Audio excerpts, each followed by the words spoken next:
Time आएगा मस्ती भी करेंगे, तो रखिए मस्ती करेंगे। अभी पढ़ने का टाइम है तो पढ़ेंगे। हाँ, लेकिन जब है तो फुल कंसंट्रेशन से, अगर खेलना है तो फुल कंसंट्रेशन से ना, लेकिन अगर पढ़ना है हेलो सर, के साथ करेंगे। ठीक है, hello sir. Read well, read and play well. First class है, हॉबी से तुम्हें ड्रामा नहीं, तुम लोग अच्छे बच्चे हो, डॉक्टर बनने वाले हो। ठीक है, तो ये बार बार मैं यही सिखाता हूँ कि डिसिप्लिन बहुत इंपॉर्टेंट है। ठीक है, हेलो सर। और बाकी चीज, हेलो सर। हाँ बोलो बोलो बोलो। सर जेई का ग्रुप अलग सा है क्या? जेई का ग्रुप अलग ही है, जेई में हो देना चाहता हूँ। हाँ, मैं जेई देना चाहता हूँ। सर हम लोग का भी मतलब नीट का ग्रुप भी अलग है क्या? हाँ, जेई का ग्रुप अलग है, ये हम लोग बायो के आज ग्रुप में है, उन लोगों को शायद अलग नहीं हुआ है, तो मैं एक जेई के लिए तो मैथमेटिक्स चाहिए ना, और नीट के लिए बायोलॉजी चाहिए। तो जेई का अलग है। हम लोग का नीट का क्लास कब होगा? ये नीट का ही क्लास होगा। सर जेई में ऐड कर सकते हैं क्या आप? क्या जेई में? सर दोनों का जेई का ग्रुप में ऐड कर सकते हैं क्या आप मुझे? सर आपकी साउंड आने में डिस्टर्ब हो रहा है।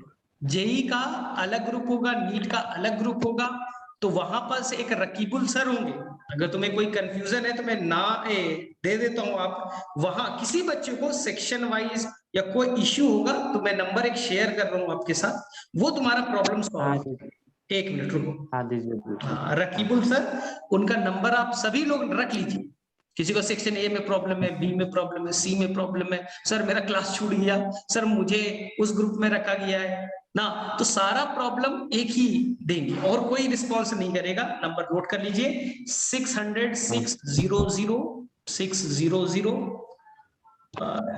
ट्रिपल 0 है, 6 ट्रिपल बोर्ड पे लिख दीजिए, बोर्ड पे 84005। ये सभी बच्चा नंबर सेव कर लीजिए कि आपको कोई भी यहां से रिलेटेड इशू होगा, जो भी इशू है वो पढ़ाई से तो हम लोग संभालेंगे, वो सारा इशू ये सॉल्व करेंगे। साउंड पे डिस्टर्ब हो रहा है। तो तुम्हारा सेक्शन कौन सा है, जेई का सेक्शन है, नीट का सेक्शन है, ये सारे चीज यही डिसाइड करेंगे। तो इनसे मैसेज कर लीजिएगा, कॉल करके आप कंफर्म कर लीजिएगा। ठीक है सर जेई का ग्रुप बनाएगा क्या? ऑलरेडी बना चुका है तो जेई का। ठीक है ना, चलिए ठीक है। तो अब मैं आप लोगों को कर रहा हूं म्यूट, क्योंकि आप बोलिएगा नहीं, मैं बोलूंगा और आप सुनिएगा। Yes sir. ठीक, चलिए बच्चे, तो लगभग मेरे में से सभी बच्चे लगभग आ चुके हैं, जो नहीं आएंगे तो रिकॉर्डिंग ऑन है, टेंशन नहीं। ठीक, तो मैंने हमेशा बोला बच्चा, आप पढ़ने के लिए, ठीक है, आपको कुछ नहीं करना है, सभी टीचर पे भरोसा करना है। सबसे पहला चीज, जो भी फिजिक्स के टीचर बोले, केमिस्ट्री की टीचर बोले, बॉटनी और जूलॉजी, सभी वेल एक्सपीरियंस टीचर हैं, सभी ने बच्चा काफी दिनों पढ़ाया है, हजारों डॉक्टर्स बनाए ना, तो उनको एक्सपीरियंस को आप यूज कीजिए। जैसा गाइड करेंगे बच्चा 100% वैसा ही फॉलो करना है, अपना नहीं करना है सर ने ये बुक बोला अपने मन से दूसरा बुक कर लिया, नहीं ना। जैसे अभी आपने शायद फिजिक्स में अबू साले सर की क्लासेस को कर रहे होंगे, तो खुद बच्चा वो खुद आईआईटी खड़गपुर से पास आउट है, जो कि एक बहुत बड़ा ब्रांड है ना, जो आप शायद आप पढ़िएगा केमिस्ट्री वाले सर से, वो बेटा आईआईटी मुंबई से पास आउट है। हाँ, तो आपने नाम सुना होगा, आईआईटी एक बहुत बड़ा ब्रांड होता है। तो ये सब बहुत एक्सपीरियंस टीचर है, जैसा जो भी टीचर सब्जेक्ट में गाइड करेंगे वैसा फॉलो करना है। ठीक है, तो अब बॉटनी में टेंशन नहीं लेना है, मुझे मालूम है कैसे करना है, क्या करना है, तो आपको टेंशन पूरा 100% कवर हो जाएगा, 100% मार्क्स भी आ जाएंगे, तो टेंशन नहीं लेना है। चलिए ठीक है, जैसे बोलूंगा ईमानदारी रखिएगा बस, और कुछ नहीं करना है। मैं हमेशा बोलता हूँ बच्चा, एक ही चीज है, ईमानदार बनिए। साउंड में इशू आ रहा है क्या, सभी को ऐसा हो रहा है क्या? शायद एक दो जगह पे, शायद जहां पर नेटवर्क कनेक्शन वीक होगा, शायद वहां हो सकता है। क्या सभी को आ रहा है क्या? कौशर अहमद बोलो, मेहदी हसन नहीं, मेरे में से आ रहा होगा। ठीक है, तो जिन बच्चों को इश्यू हो रहा है बच्चा, रिकॉर्डिंग मिलेगा, टेंशन नहीं लीजिए, रिकॉर्डिंग पार्ट थोड़े देर में मिल जाएगा, टेंशन नहीं लीजिएगा। ठीक है, ठीक है, हाँ हो सकता है बच्चा आप थोड़े से दूर में है, नेटवर्क प्रॉब्लम है। चलिए, तो हम लोग बॉटनी में सबसे इजी पार्ट, जब तुमने बच्चा पढ़ना स्टार्ट किया होगा बायोलॉजी क्लास 6 में ही, तो सबसे पहले बच्चा बायोलॉजी में आपको एक चीज बताया जाता था, सेल। याद कीजिए, हम भी वही चैप्टर से स्टार्ट करेंगे, क्योंकि बहुत ही सिंपल सा चैप्टर है, बहुत ही बेसिक सा चैप्टर, और सबको आता भी है, बहुत अच्छे से आपको आता है। आपने 9th में पूरा डिटेल से भी पढ़ा है, 6, 7, 8 में भी पढ़ाया जाता है, बहुत ही आसान सा चैप्टर होता है। लेकिन नीट में बच्चा इस चैप्टर से लगभग 5 क्वेश्चन आते हैं। नीट में जो में हमारा मेन टारगेट है बच्चा, नीट को क्वालिफाई करना, ठीक है। बोर्ड तो सभी क्वालिफाई कर जाते हैं, बोर्ड तो सभी पास कर जाते हैं, नीट अच्छे बच्चे जाते हैं, आप सभी अच्छे बच्चे हैं, सभी क्वालिफाई करेंगे, तो इसमें लगभग बेटा 4 to 5 क्वेश्चन आ जाता है, ठीक है। सर ये चैप्टर नंबर कौन सा है? तो हमने बेसिक चैप्टर है, सिंपल चैप्टर है, इसलिए हम सभी सेक्शन में, गर्ल्स के सेक्शन में, आपके सेक्शन में, हम लोग सबसे पहला चैप्टर 8 है बच्चा, एनसीईआरटी चैप्टर नंबर 8 में आपको मिलेगा सेल यूनिट ऑफ लाइफ। अब देखिएगा, सेल यूनिट ऑफ लाइफ एक चैप्टर होगा, हम वही स्टार्ट करने वाले, हम बच्चा वही स्टार्ट करने वाले, सेल यूनिट ऑफ लाइफ, ठीक है। सबसे पहले आप पढ़ते थे बच्चा 9th में कि जो सेल है वो स्ट्रक्चरल यूनिट है लाइफ का, सेल फंक्शनल यूनिट है, cell fundamental unit of life है। सर ये होता क्या है? ध्यान से सुनो। अर्थ पे बच्चा जो भी लिविंग ऑर्गेनिज्म, अर्थ पे जो भी लिविंग ऑर्गेनिज्म है, हम लिविंग है, आप लिविंग है, कोई भी एनिमल्स लिविंग है या प्लांट्स लिविंग है, कोई भी बेटा लिविंग है, कोई भी अगर लिविंग है, सर लिविंग है तो उसके अंदर में एक फीचर बच्चा मस्ट होगा, वो सेल से बनी होंगी ना, वो सेल से बने होंगे, एकदम कंफर्म है। कोई भी अगर लिविंग है तो बहुत सारे क्राइटेरिया को फॉलो करेगा, उसके अंदर बहुत सारे फीचर हो। लिविंग है तो रिप्रोडक्शन कर सकता है, लिविंग है तो अपना वॉल्यूम बढ़ा सकता है, ग्रोथ कर सकता है, लिविंग है तो बहुत सारे रिएक्शन परफॉर्म करेगा। लेकिन उसमें से एक क्राइटेरिया ये भी है लिविंग होने का कि they should be made up of cell. हर लिविंग ऑर्गेनिज्म सेल से बना होना चाहिए, जैसे हम भी तो बने हैं ना, ठीक है। अब सेल नंबर के बेसिस पे दो तरह के, कुछ सेल बच्चा बस एक सेल से बने, आपने नाम सुना है ना अमीबा का, आपने नाम सुना है ना पैरामीशियम का, जो स्लीपर चप्पल की तरह दिखता है, इस तरह का होता है। आपने सुना है ना बच्चा बैक्टीरिया का, यूग्लिना का नाम सुना होगा। तो ये बच्चा एक सेल के होते हैं। तो कुछ सेल नंबर के बेसिस पे एक सेल के यूनिसेलुलर ऑर्गेनिज्म है, और हम क्या एक सेल के? हम तो मल्टी सेलुलर, हम तो मल्टी सेलुलर है बच्चा। देखिए ध्यान से, प्लांट मल्टी सेलुलर, तो कोई भी बच्चा मल्टी सेलुलर। हमारा अल्टीमेट यूनिट कौन है? छोटा सा पार्ट कौन है? हमारा सबसे छोटा पार्ट कौन है? हम किस चीज से बने? हमारा स्ट्रक्चर किसने बनाया? एक प्लांट आप देखते हो, ये प्लांट आपने देखा, ये प्लांट है, तो प्लांट एक छोटा पार्ट से बना होगा ना, तो ये प्लांट में आप देखिएगा तो ये सेल से बना है। कोई एनिमल है बच्चा, किससे बना है? सेल से बना है। बैक्टीरिया किससे बना है? सेल से बना है। जो भी लिविंग ऑर्गेनिज्म है उसके बॉडी स्ट्रक्चर किसने बनाया? सेल ने बनाया। जैसे एक बच्चा आपका सुपर 40, अभी जब आइएगा हो जाइए, आइएगा तो अजमल सुपर 40 कैंपस में आइएगा तो वहां पर बिल्डिंग मिलेगा ना, तो बिल्डिंग, जो भी बिल्डिंग है बच्चा, वो अल्टीमेटली ईंट से बना होता है। तो ईंट जो होता है, ब्रिक्स जो होता है, वो स्ट्रक्चरल पार्ट है, उसी से मिलने से घर बन जाता है। किसी का घर बेटा 1 फ्लोर का है, किसी का 10 फ्लोर का है। अबू धाबी में या दुबई में आप सुनते हैं बुर्ज खलीफा, वो बहुत बड़ा है, तो वो भी ईंट से बना होगा, उसमें ज्यादा ईंट होंगी ना। तो कोई भी घर है वो ईंट से बना होता है। तो कोई भी लिविंग ऑर्गेनिज्म, उसका स्ट्रक्चर सेल से बना है, इसलिए सेल को कहा structural unit of life, structural unit of life. ध्यान से देखिए, हम कैसे बने ऐसे समझिए। यहां देखिए, जैसे ये बच्चा एक घर आपको दिख रहा है, एक बिल्डिंग आपको दिख रहा है, एक हाउस दिख रहा है। अब आप सबको मालूम है ये सेल किससे बना होगा, ये घर किससे बना होगा, ये बिल्डिंग किससे बने होंगे, सभी को मालूम है। तो एक्चुअली में एक बेसिक यूनिट से, एक छोटे से टुकड़े से बना होगा जिसका नाम ईंट है। उसी तरह से हमारा बॉडी एक छोटे से टुकड़े से बना है जिसका नाम सेल है, ठीक। कोई भी बच्चा लिविंग है, ध्यान से सुनिएगा, इंपॉर्टेंट पॉइंट है, जो भी बच्चा लिविंग है, लिविंग कोई भी होगा, फिक्स्ड है वो सेल से बना होगा। और जो नॉन लिविंग है बच्चा, नॉन लिविंग है, ये माउंटेन है, ये मेरा मोबाइल है, हाँ ये बच्चा पावर बैंक है, ये बॉटल है, ये बच्चा चार्जर है, ये सेल से नहीं बने। तो जो भी नॉन लिविंग है वो फिक्स्ड है बच्चा, वो नॉन सेलुलर ऑर्गेनाइजेशन, वो सेल से नहीं बने। तो ये चीज याद रखिएगा, बड़ा इंपॉर्टेंट है, ठीक है। अब देखिए ये एक प्लांट है, वो अल्टीमेटली किस चीज से बना है, छोटे छोटे टुकड़े से ही तो बना है, सेल से ही बना है। ये देखिए एक एनिमल है, ये भी किससे बना है, सेल से ही बना है। तो किसी भी ऑर्गेनिज्म का, लिविंग ऑर्गेनिज्म का स्ट्रक्चर किससे बना है, वो सेल से बना है, ठीक है। All living organism are composed of cell. आपको कुछ भी नोट नहीं करना है, ये जो भी मैं पढ़ा रहा हूं आपको 5 मिनट के बाद मिल जाएगा, पीडीएफ मिल जाएगा, तो टेंशन नहीं लेना है, केवल आपको बच्चा सुनने पे फोकस करना है और कुछ भी नहीं है। चलिए हाँ, अब लिविंग ऑर्गेनिज्म दो तरह के हो सकते हैं। कुछ लिविंग ऑर्गेनिज्म ऐसे हैं जो एक सेल के बने, यूनिसेलुलर, नाम याद रखिएगा, बहुत सारे नाम आपको याद हैं पहले से भी।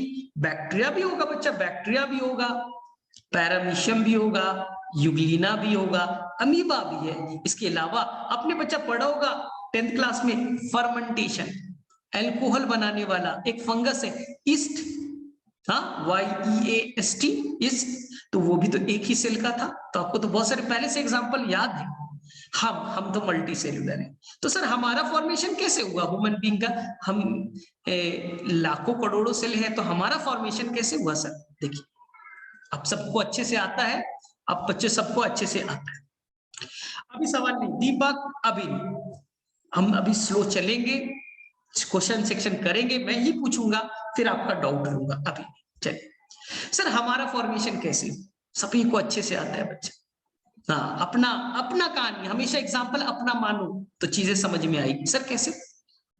आपके फादर पापा, उनके तरफ से एक छोटा सा सेल आया बच्चा, जिसको आप स्पर्म कहते हैं। स्पर्म भी एक सेल है, स्पर्म जिसे आप मेल गैमेट्स कहते हैं, वो भी एक सेल है बच्चा। और मम्मी के साइड से बच्चा एक सेल आया जो साइज में थोड़ा बड़ा है, साइज में थोड़ा बड़ा है, जिसे आप ओवम कहते हैं, वो भी एक सेल है।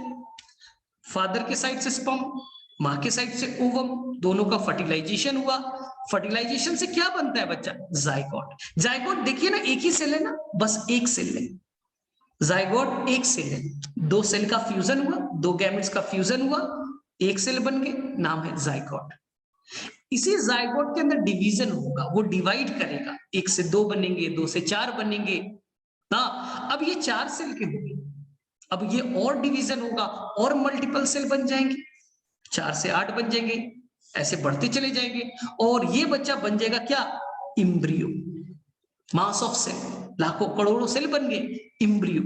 इसी इम्ब्रियो से लीवर बनेगा, किडनी बनेंगे ना, आपके ब्रेन बनेंगे, आपके लंग्स बनेंगे, आपके हर बॉडी पार्ट यही इम्ब्रियो बनाएगा, ठीक है। और अल्टीमेटली एक अनबॉर्न बेबी, माँ के पेट के अंदर जो बच्चा है अनबॉर्न, अभी पैदा नहीं हुआ है, उसे बेटा फीटस कहते हैं। आपको तो अच्छे से आता है फीटस, अभी वो पैदा नहीं हुआ है, माँ के पेट में है, उसे बच्चा फीटस कहेंगे। जब पैदा हो जाएगा तो हमारे आपकी तरह बन जाएगा, चाइल्ड बन जाएगा। तो हम भी तो एक ही सेल से बने, डिवीजन हुआ तो मास ऑफ सेल बन गया। फायदा क्या हुआ सर?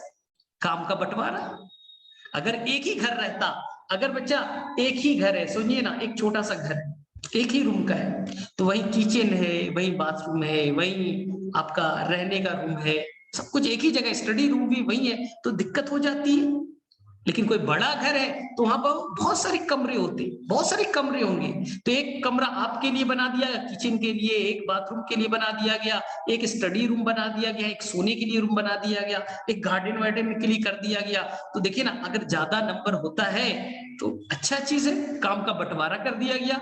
कुछ सेल को बोला गया तुम लोग ऐसा करो, तुम लोग डाइजेशन में हेल्प करना, तुम लोग ऐसा करो, तुम रेस्पिरेशन में हेल्प करना, तुम लोग ब्रेन बना लो, काम करना, ठीक है, कंडक्शन का काम करना, तुम रिप्रोडक्शन का काम करना। तो काम का बंटवारा हो सकता था, इसलिए सोचा गया कि सेल अगर ज्यादा नंबर हो तो वो ऑर्गेनिज्म बेटर है।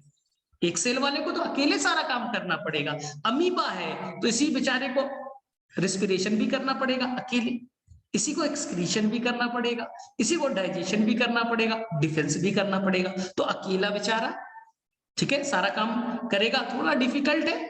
इसलिए अर्थ ने, हमारे नेचर ने डिसाइड किया कि मल्टी सेलुलर बनने से बेटर है। चलिए ठीक है। अब देखिए हम कैसे बने, आप सभी को मालूम है। हमारा स्ट्रक्चरल पार्ट कौन है, सबसे छोटा पार्ट कौन सा है, सेल है। आपको तो मालूम है ना, हमारे सेल आपस में जुड़ गए, हमारे कई सारे सेल जुड़ गए, क्या बना, सेल के जुड़ने से, यूनियन से क्या बनता है, टिश्यू बने। ग्रुप ऑफ सेल क्या कहलाता है, टिश्यू कहलाता है। पढ़ा है ना, epithelial tissue, nervous tissue, muscular tissue, आपने तो पढ़ा है अच्छे से। और ये कई सारे टिश्यू मिल गए तो बच्चा ऑर्गन बन गए, ऑर्गन बन गए। जैसे लीवर एक ऑर्गन है, पैंक्रियास एक ऑर्गन है, इंटेस्टाइन ऑर्गन है, स्टमक ऑर्गन है, और कई सारे ऑर्गन आपस में मिल करके ऑर्गन सिस्टम बना दिया।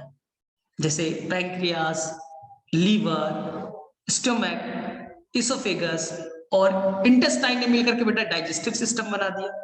ट्रैकिया, लंग्स ने मिलकर के रेस्पिरेटरी सिस्टम बना दिया। इसी तरह से नर्वस सिस्टम बन गए, रिप्रोडक्टिव सिस्टम बन गया, और ये सारे ऑर्गन सिस्टम मिलकर के ऑर्गेनिज्म बन गए। यही बेटा हायरार्की कहलाता है, एक के ऊपर एक, एक के ऊपर एक, हायरार्की ना। उल्टा चलते, हम एक ऑर्गेनिज्म, हमारे अंदर में ढेर सारे ऑर्गन सिस्टम है, आपने पढ़ा है। डाइजेस्टिव सिस्टम है, रेस्पिरेटरी सिस्टम है, सर्कुलेटरी सिस्टम है, नर्वस सिस्टम है ना, रिप्रोडक्टिव सिस्टम, कई सारे सिस्टम। और हर सिस्टम एक्चुअली में ऑर्गन से बना है, और हर ऑर्गन बच्चा टिश्यू की यूनियन से बना है, मिलने से बना है, और टिश्यू ग्रुप ऑफ सेल को कहते हैं। तो अल्टीमेटली हम जो है ना, वो हमारा फंडामेंटल यूनिट कौन है, छोटा सा टुकड़ा कौन है, हमारा स्ट्रक्चर कौन है, वो बेटा सेल है। तो इस चीज फंडामेंटल स्ट्रक्चरल पार्ट हो गया, जैसे मैंने आपको बिल्डिंग के एग्जांपल से समझाई थी। तो सर फंक्शनल क्यों कहा, सर फंक्शनल क्यों कहा, सुनिए, कोई भी फंक्शन हम परफॉर्म करते हैं बच्चे, कोई भी हम फंक्शन परफॉर्म करते हैं, डाइजेशन करते हैं, सांसें लेते हैं, ऑक्सीजन आता है, CO2 जाता है, कोई भी फंक्शन हम परफॉर्म करते हैं, एक्सक्रीशन करते हैं, नर्व का कंडक्शन करते हैं, वो अल्टीमेटली बेटा सेल ही करता है। देखिए आपने पढ़ा, आपको बेटा चोट लग गई, तो चोट लगी तो यहां से ब्रेन तक ले जाना है, कौन ले जाएगा, तो सर न्यूरॉन ले जाएंगे। न्यूरॉन भी तो एक तरह का सेल ही है। तो वो एक्चुअली में फंक्शन, तुमने रिस्पॉन्स लिया, टच हुआ, चोट लगी, तुमने हाथ को हटाया, रिस्पॉन्स किया ना, एक फंक्शन किया तुमने। तो फंक्शन को परफॉर्म अल्टीमेटली किसने किया, वो बेटा सेल ने ही किया। कोई भी चीज सिक्रीट हो रहा है, लीवर ने बाइल जूस सिक्रीट किया, तो लीवर के अंदर छोटे छोटे सेल है, उस सेल ने सिक्रीट किया है। रिप्रोडक्टिव ऑर्गन है, टेस्टिस है, उसने बेटा गैमेट्स बनाए। तो अल्टीमेटली जो भी चीजें तुम्हें फंक्शन हो रहा है तुम्हारे अंदर में, वो अल्टीमेटली सेल ही कर रहा है। इसलिए functional unit of all living organism. हाँ, तो स्ट्रक्चरल तो हुआ ही हुआ, फंक्शनल भी, सारा का सारा फंक्शन। सर हम जो पढ़ाई कर रहे हैं वो हमारा सेल कर रहा है क्या, हाँ। सर हमें पढ़ाई में मन नहीं लगता तो घर वाले को बोल देंगे, सर मेरा क्या गलती, सेल ही नहीं चाहता है पढ़ना, सेल ही नहीं चाहता है पढ़ना, हम तो पढ़ाई करने की कोशिश कर रहे थे, सेल बोल रहा है हम फंक्शन नहीं करेंगे, हम पढ़ाई नहीं करने देंगे ना। तो थोड़ा साइंटिफिक ही सोचना है आपको। तो आपका जो भी काम हो रहा है वो एक्चुअली में वो फंक्शन कौन परफॉर्म कर रहा है, सेल परफॉर्म कर रहा है। तो चलिए मेरे में से cell provide the structure of an organism, ये क्लियर है। तो क्या यहां तक चीजें समझ में आ गई, हैंड रेस कीजिए एक बार, ठीक है, हैंड रेस कीजिए। मेरे में से बहुत आसान है, आप लोगों को पहले से भी ये सब चीजें आती है, बोला ना। चलिए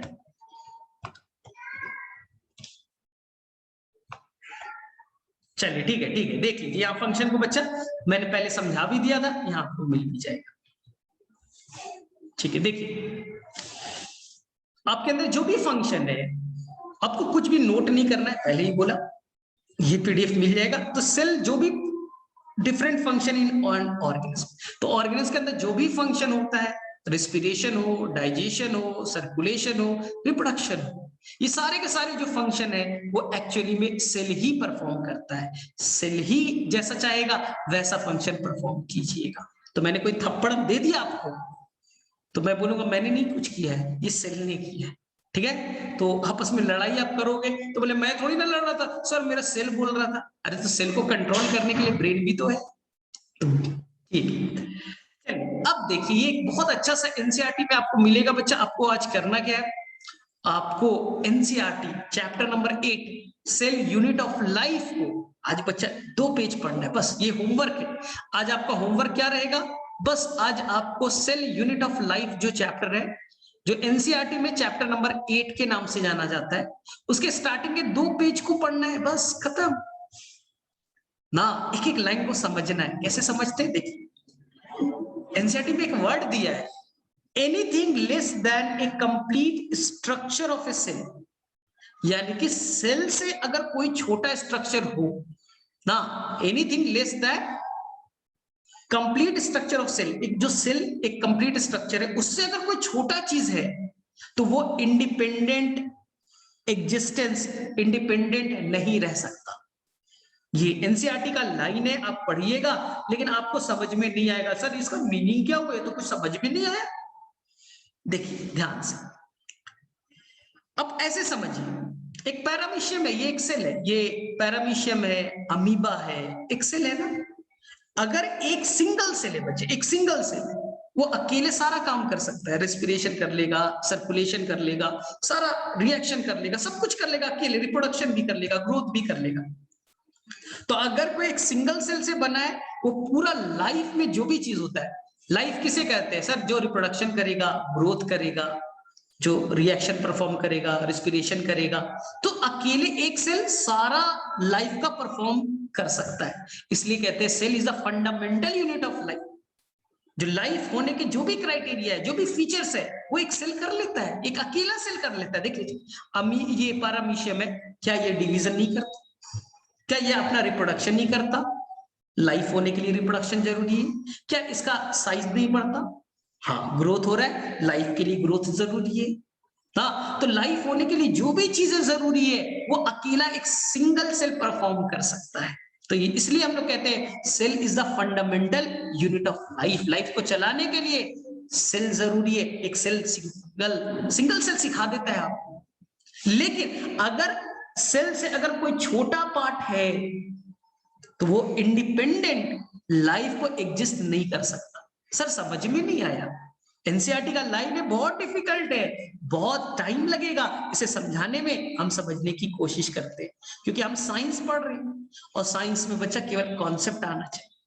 तो बहुत अच्छे से समझाता हूँ और अच्छे अच्छे एग्जाम्पल्स देता हूँ। चलिए देखिए, अब देखिए बच्चे, सर एनसीईआरटी में एक वर्ड लिखा sir complete cell. Sir cell बनने के लिए क्या क्राइटेरिया होना चाहिए, कुछ होना चाहिए ना सर, कंप्लीट सेल। तो सेल बनने के लिए क्या फीचर होने चाहिए, क्राइटेरिया क्या है, रूल क्या है, क्राइटेरिया।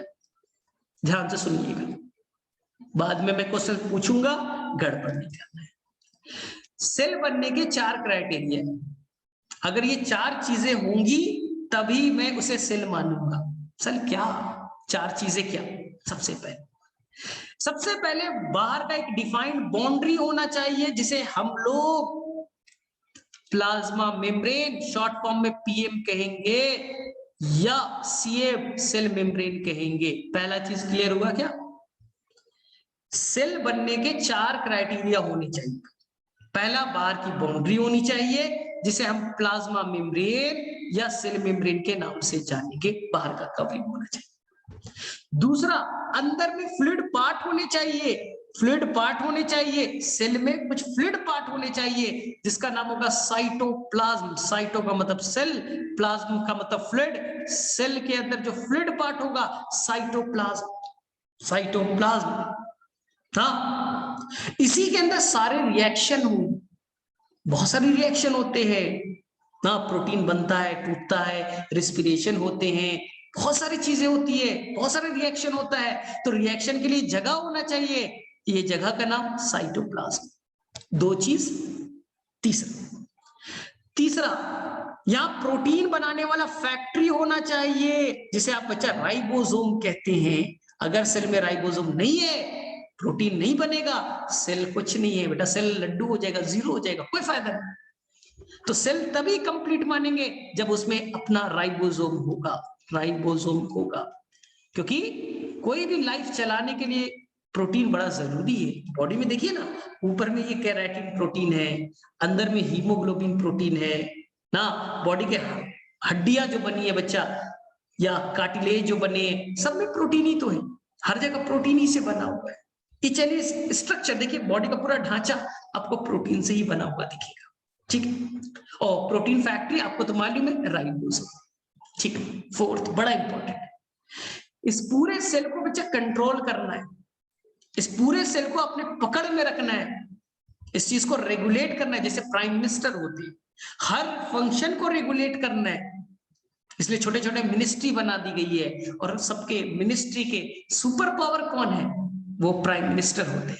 तो सेल का प्राइम मिनिस्टर जो पूरे सेल के एक्टिविटी को कंट्रोल करेगा, इसे बच्चा कहते हैं जेनेटिक मटेरियल, इसे कहते हैं बच्चा जेनेटिक मटेरियल, इसे कहते हैं जेनेटिक मटेरियल। सर ये जेनेटिक मटेरियल हमने 10th में नाम तो सुना था, कोई ज्यादा आइडिया तो नहीं है। देखिए सर जेनेटिक मटेरियल होता क्या, ये बताइए ना, पहले ध्यान से सुनो, एग्जाम्पल से सीखिए जेनेटिक मटेरियल क्या होता है।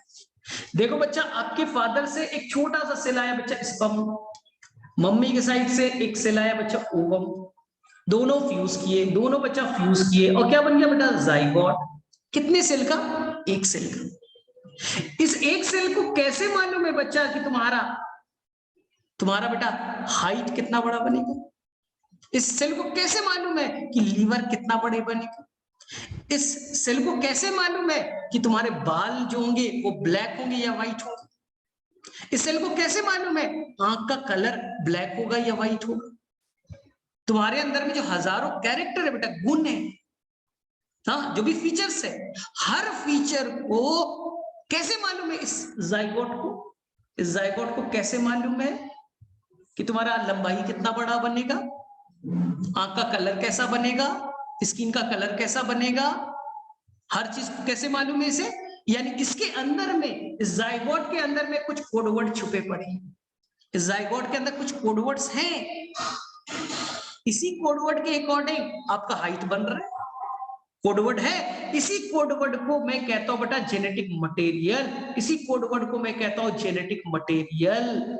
सिंपल सीखो फिर से, आपने बेटा 100 मैंगो का सीड ले लिया, 100 मैंगो का सीड ले लिया, 100 मैंगो का सीड ले लो और अपने फील्ड में लगा दो, 100 मैंगो का सीड लिया अपने फील्ड में लगा दो, तो बेटा सभी सीड से मैंगो का ही प्लांट क्यों बनता है, क्यों बनता है, एक प्लांट, एक बेटा एप्पल का क्यों नहीं बन गया, एक बेटा बनाना का क्यों नहीं बन गया।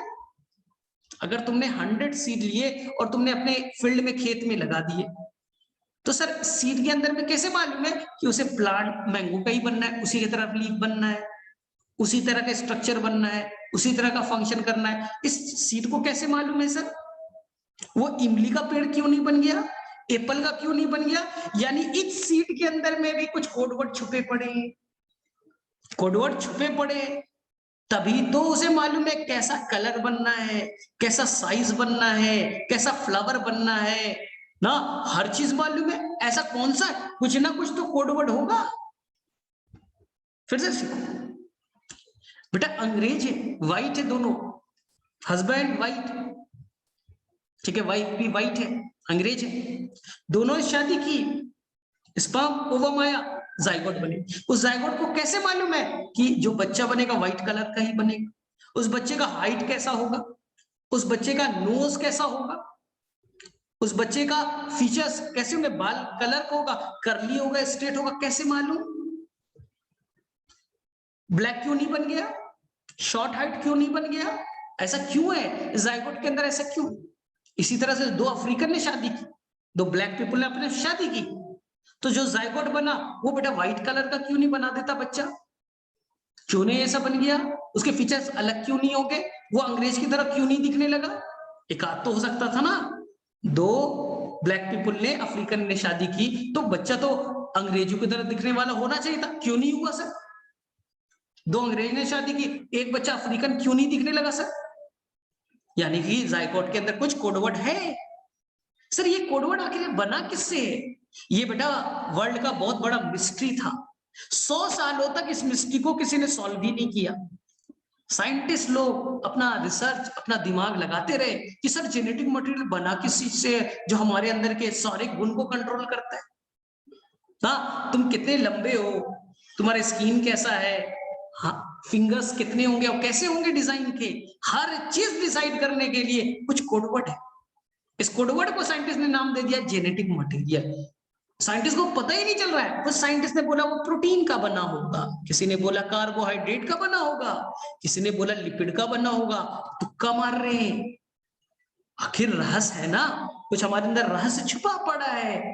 आखिर ये किस चीज से बना है किसी को नहीं मालूम था। 100 सालों तक रिसर्च करते रह गए, 100 सालों तक रिसर्च करते रहे, किसी को कुछ क्लू ही नहीं मिलता था कि हमारे रहस्य को, हमारे गुण को कंट्रोल कौन कर रहा है। उस रहस्य को, उस कंट्रोलिंग पावर को हमने नाम तो दे दिया था बेटा जेनेटिक मटेरियल, लेकिन किस चीज से बना है, किस केमिकल से बना है, किस चीज का नाम है जेनेटिक मटेरियल, फीचर क्या है इसके, क्या प्रोटीन से बना है, क्या कार्बोहाइड्रेट से बना है, लिपिड से बना है, नहीं मालूम। ये तो बच्चा बहुत मुश्किल के बाद, बहुत रिसर्च के बाद में पता चला बच्चा ये जेनेटिक मटेरियल स्पेशल एक केमिकल से बना है।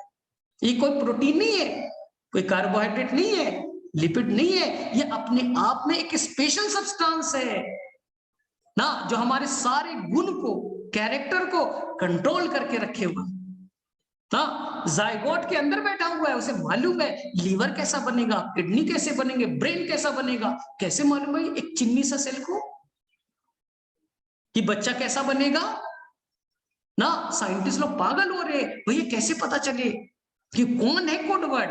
पता चला बेटा उस जेनेटिक मटेरियल का नाम डीएनए है। उसका नाम क्या रखा गया, डीएनए, जो आपने 10th में पढ़ा था, जो फुल फॉर्म बच्चा याद किया था, डीऑक्सी राइबोन्यूक्लिक एसिड। लेकिन आज आपको फंक्शन पता चला ना, तो उसका नाम क्या था बच्चा, डीएनए, डीऑक्सी राइबोन्यूक्लिक एसिड। और इसके लिए उस साइंटिस्ट को नोबेल प्राइज दिया गया। और जब पता चल गया कि डीएनए ही मेन चीज है, डीएनए ही मेन चीज है, अरे प्रोटीन तो चेला चपाटे हैं, कार्बोहाइड्रेट चेला चपाटा है, उसका मेन चीज डीएनए। तो डीएनए कैसे काम करता है, ये बेटा मिस्ट्री को सॉल्व करने लगे लोग। डीएनए कैसे काम करता है, कैसे कैरेक्टर को कंट्रोल कर लिया भाई। डीएनए को कैसे मालूम तुम्हारा हाइट क्या होगा, डीएनए को कैसे मालूम तुम्हारा स्किन का कलर कैसे होगा, ये मिस्ट्री है ना। तो साइंटिस्ट उसी पे रिसर्च करने लगे। तो ये पिछले 100 सालों से बच्चा हम लोग इसी पे काम कर रहे, इसी पे काम कर रहे, पूरा मिस्ट्री सॉल्व नहीं हुआ अभी तक। हर साल नोबेल प्राइज इसी के लिए दिया जाता है। ये डीएनए बहुत खतरनाक चीज है। अगले 2 साल 11th और 12th में रोजाना डीएनए का नाम सुनिएगा। अब रोजाना हर चैप्टर में डीएनए का नाम सुनिएगा। ये मिस्ट्री है जो अभी तक सॉल्व नहीं हुआ है। बस मालूम है सर डीएनए क्या प्रोटीन है, नहीं नहीं, अपने आप में एक अजूबा है। सर दिखता कैसा है, आप सभी ने देखा है, गूगल तो आप लोग करते ही रहते हो, इंटरनेट पे तो रिसर्च करते ही रहते हो। तो ये बेटा दिखता है लैडर की तरह। लैडर क्या होता है सर, सीढ़ी, लैडर की तरह दिखता है। जो आपके घर में सीढ़ी है ना, उसी की तरह दिखता है। 2 स्टैंड होते हैं, एक इधर एक इधर, आपस में जुड़ा हुआ। लेकिन ये स्ट्रेट सीढ़ी नहीं है, सीधी सीढ़ी नहीं है, ये घुमावदार है। हाँ, इसमें देखिए ये 2 स्टैंड का बना होगा। ध्यान से देखिए, आप सभी ने देखा होगा बच्चा इमेज में। ये देखिए एक रस्सी, एक स्टैंड और ये दूसरी रस्सी। क्या आपने ऐसा स्ट्रक्चर नहीं देखा है? दोनों रस्सी आपस में जुड़े, इसी को कहते हैं double standard, DS, double stand. 2 stand है, जैसे सीढ़ी में होता है डीएनए। अगर आपने बच्चे लोग कभी लोहे वाली सीढ़ी देखी है क्या? आजकल स्टील वाली, लोहे वाली सीढ़ी बहुत चलती है, जो घुमावदार सीढ़ी होती है, जो किसी के घर में, पुराने घर में दिख जाएगा, किसी मार्केट में दिख जाएगा, आप सभी ने देखा होगा, वैसा ही दिखता है। ये सबसे पहली बार इसके स्ट्रक्चर को 2 साइंटिस्ट ने बताया था बच्चा। वाटसन एक का नाम था और एक का नाम क्रिक था, वाटसन और क्रिक। और इसी को बताने के लिए उन्हें नोबेल प्राइज मिला था। बस उन्होंने क्या किया, सीढ़ी दिखा दिया, बोला देखो लोहे वाली सीढ़ी होती है ना, वैसे ही दिखता है। तो इसके लिए वाटसन एंड क्रिक को बहुत बड़ा क्रेडिट जाता है, बहुत बड़ा क्रेडिट जाता है। उन्होंने कब बताया था इस कहानी को? 1953 में। अभी नहीं याद रखना है ज्यादा। हाँ, ये नाम बहुत बार आएगा। वाटसन एंड क्रिक के बिना बायोलॉजी जीरो है। इन्होंने शुरुआत की इस चीज की। ठीक है, तो जेनेटिक मटेरियल थोड़ा बहुत तो आपको समझ में आया। यानी जो तुम्हारे सारे गुण को कंट्रोल करे, या तुम्हारा प्राइम मिनिस्टर में भी ना, यही डीएनए बच्चा प्रोटीन से जुड़ता है और क्रोमोसोम बनाता है। आप पढ़ते हो ना कि सर हमारे अंदर 23 पेयर है, सर हमारे अंदर 46 क्रोमोसोम है। तो ये जो क्रोमोसोम है, ये जो डीएनए है, वो एक्चुअली में क्रोमोसोम जो है वो प्रोटीन और डीएनए के मिलने से बना है। मेन कौन है? डीएनए। उसमें कोडवर्ड है, कोडवर्ड है। और कोडवर्ड आज तक सॉल्व नहीं हुआ है। आज तक बच्चे किसी ने सॉल्व भी नहीं किया है पूरी तरह से 100% इस कोडवर्ड को। इसलिए दुनिया में सबसे महंगा प्रोजेक्ट चलाया गया, जैसे मार्स मिशन, कि मार्स में लाइफ है या नहीं है। तो डीएनए कैसे चीजों को कोडवर्ड रखता है, इसके लिए बच्चा दुनिया का सबसे महंगा प्रोजेक्ट अमेरिका ने चलाया। हम पढ़ना चाहते हैं डीएनए के बारे में, इतना महंगा, इतना महंगा, इतना डिफिकल्ट था कि अमेरिका ने हाथ खड़ा कर दिया। तुम्हें लगता है ना अमेरिका सुपर पावर, अमेरिका ने बोला हाथ खड़ा कर दिया, मेरे से अब नहीं होगा। तो बाद में बच्चा जापान ने, चाइना ने ना, यूके ने, बड़े बड़े कंट्री ने उसकी हेल्प की इस मिस्ट्री को जानने के लिए। जो हम आगे में पढ़ेंगे बच्चा, ह्यूमन जीनोम प्रोजेक्ट पढ़ेंगे। ये दुनिया का सबसे महंगा प्रोजेक्ट आज तक का है। इस डीएनए के बारे में जानने के लिए लोगों ने, साइंटिस्ट लोगों ने अप्लाई किया। चलिए ठीक है, तो मेरे में से यहां तक चीजें क्लियर है फटाफट, क्योंकि ये क्लास एंड होगा, आप वापस से रीज्वाइन कीजिएगा। ये क्लास एंड हो जाएगा तो थोड़े देर के बाद में उसी लिंक पे बच्चा, आपको दूसरा लिंक पे नहीं जाना है, सेकंड लिंक पे नहीं जाना है, जो लिंक जिससे आपने व्हाट्सएप के ग्रुप से ज्वाइन किया उसी से आप रीज्वाइन कीजिएगा। तो आपको 100% हम वापस आएंगे। 20 मिनट्स की क्लासेस आगे चलेगी, अभी तो हमने स्टार्ट ही किया है। चलिए ठीक है, तो मेरे में से यहां तक सभी को क्लियर है ना? फटाफट बताओ किसे किसे क्लियर है यहां तक? फटाफट एक बार फिर से हैंड रेस करो। क्लास एंड हो जाएगा अपने आप, क्लास अपने आप एंड होगा। आप व्हाट्सएप ग्रुप में जाकर के उसी लिंक पे वापस से रीज्वाइन कीजिएगा। हम वापस से इसी क्लासरूम में मिलेंगे और आगे अभी मिस्ट्री तो बताना है, अभी चीजें तो आपको बताना है, अभी तो मिस्ट्री छुपा हुआ है ना। देखो कितना मजेदार है बायो, अमेरिका वाले को पता नहीं चल रहा है। ठीक है, हम तो बेटा छोटा सा पार्ट पढ़ना स्टार्ट किया है। चलिए, किसी को तुरंत इमीडिएटली ज्वाइन करना है, थोड़ी देर नहीं, इमीडिएटली ज्वाइन कर लीजिएगा। 1 मिनट का मैं गैप दूंगा, पानी वानी पी लीजिएगा, थोड़ा फ्रेश हो लीजिएगा, 1 मिनट का दूंगा।